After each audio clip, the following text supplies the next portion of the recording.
A primeira carta do apóstolo Paulo aos Coríntios, no capítulo de número 6 e o parágrafo de número 20.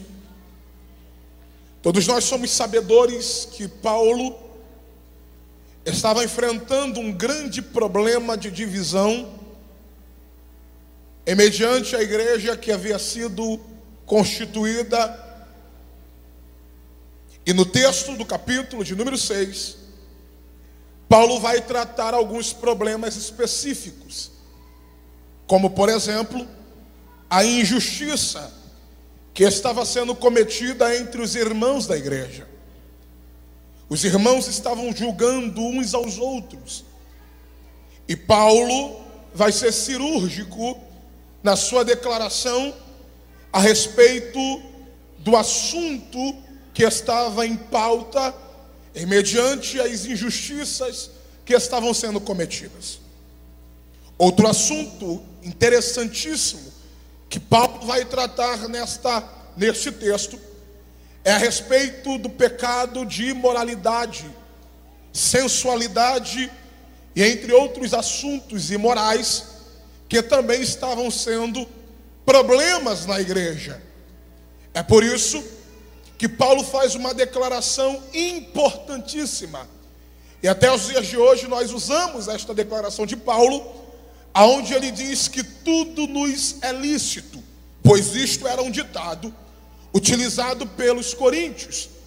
E o texto diz que Paulo replica esse ditado popular, dizendo que tudo nos é lícito, mas nem tudo nos convém. Paulo vai fechar o texto, vai fechar o capítulo de número 6, com o versículo chave, que é a temática do congresso de vocês esta noite, dizendo que nós fomos comprados por um bom preço.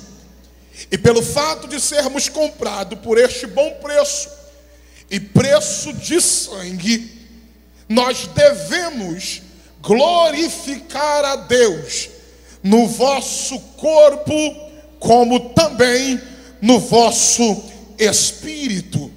A glorificação não pode ser apenas naquilo que proferimos em palavras, em louvores, mas a glorificação também tem que ser no nosso viver, no nosso comportamento, na nossa conduta, nas nossas escolhas. É por isso que eu fiz questão de tomar também por base o capítulo de número 1 do livro do profeta Daniel, no versículo de número 8, aonde o texto conta-nos a respeito de um jovem que revolucionou a Babilônia, um jovem que caminhava à frente do seu tempo, um jovem que há mais de 600 anos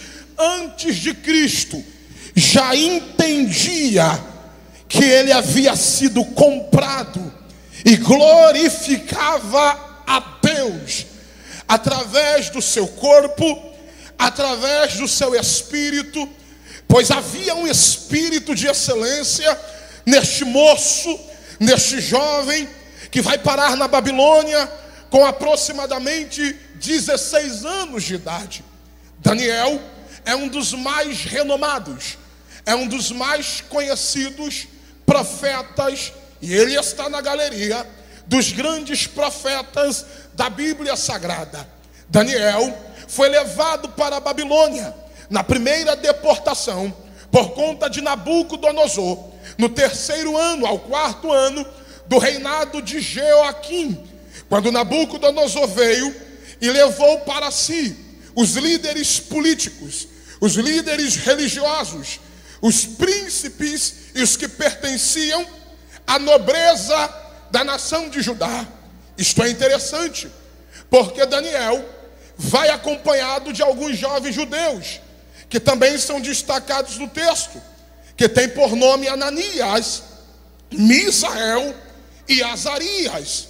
Daniel, quando é introduzido à Babilônia, durante 3 anos, ele é submetido a uma imersão ao que diz respeito à cultura dos caldeus, a linguagem dos caldeus e todo o comportamento, as filosofias, a cultura dos babilônicos. A Babilônia, que teve a sua origem, segundo a Bíblia Sagrada, em Gênesis, no capítulo de número 11, quando um tirano, por nome Nimrod, ele junta os homens no vale de Siná, aonde foi fundada a tão grande Babilônia, e os homens da terra, diz o texto, se rebelaram contra Deus. Pastor, e como é que eles se rebelaram contra Deus? Eles disseram: construamos uma torre, e nesta torre o seu topo alcance os céus. Para quê? Para que nunca mais sejamos espalhados de sobre a terra. E mais o quê? Para que os nossos nomes se tornem famosos. Olha a proposta de Nimrod para os homens daquela terra: construir uma torre para chegar no céu, sendo que no céu não se chega subindo em torre, no céu se chega por intermédio de Jesus Cristo, o Filho do Deus Todo-Poderoso. Para